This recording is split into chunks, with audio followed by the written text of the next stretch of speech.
রাত বাজে 2টা। কুচকুচে কালো অন্ধকার, কুকুরের ঘেউ ঘেউ আওয়াজ। একদল যুবক একটা কবরস্থানের পাশ দিয়ে যাচ্ছিল। তো যাওয়ার সময় ওই যুবকেরা তাদের জীবনে নামাজ, রোজা, আল্লাহর ভয় কোনো কিছুই ছিল না। তারা শুধু মোবাইলের মধ্যে নাচ, গান, এরপর আপনার টিকটক, মেয়েদের ছবি, হারাম অশ্লীল কাজের মধ্যে তারা লিপ্ত থাকতো।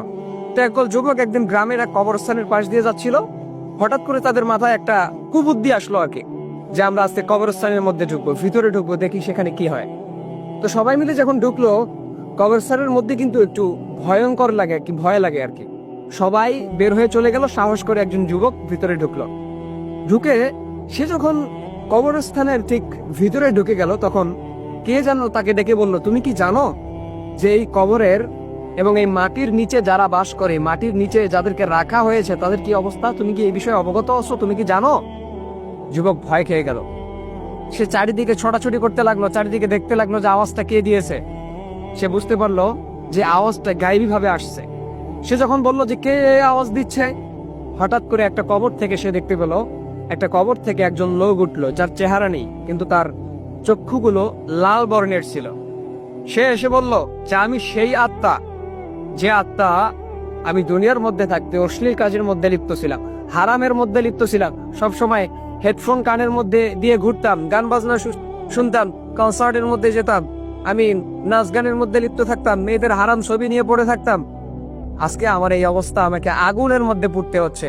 তুমি যদি এই অবস্থায় থেকে থাকো, তাহলে তুমি তোমার রবের দিকে এখনই ফিরে যাও, এখনই তুমি তওবা করো, নয়তো আমার মতো তোমাকেও আগুনের মধ্যে পুড়তে হবে।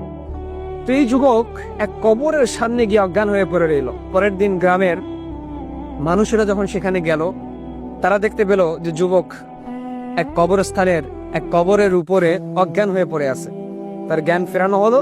জ্ঞান ফিরেই সে শুধু বলতে লাগলো, আমি রবের দরবারে তওবা করতেছি, আর জীবনও আমি হারাম কাজের মধ্যে লিপ্ত থাকবো না, অশ্লীল কাজের মধ্যে লিপ্ত থাকবো না।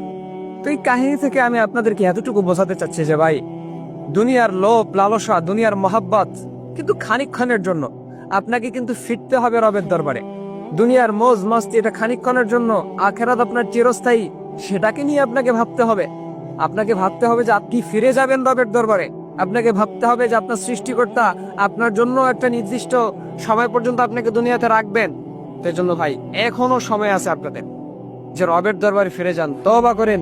দুনিয়ার লোভ লালসা, গান বাজনা, হারামের মধ্যে লিপ্ত থাকা, অশ্লীল কাজের মধ্যে লিপ্ত থাকা, মেয়েদের ছবি নিয়ে পড়ে থাকা, এগুলো থেকে আপনি নিজেকে হেফাজত করেন। সুদ, ঘুষ, জেনা, ব্যভিচার, এগুলো থেকে আপনি বের হয়ে আসেন, রবের দরবারে ফিরে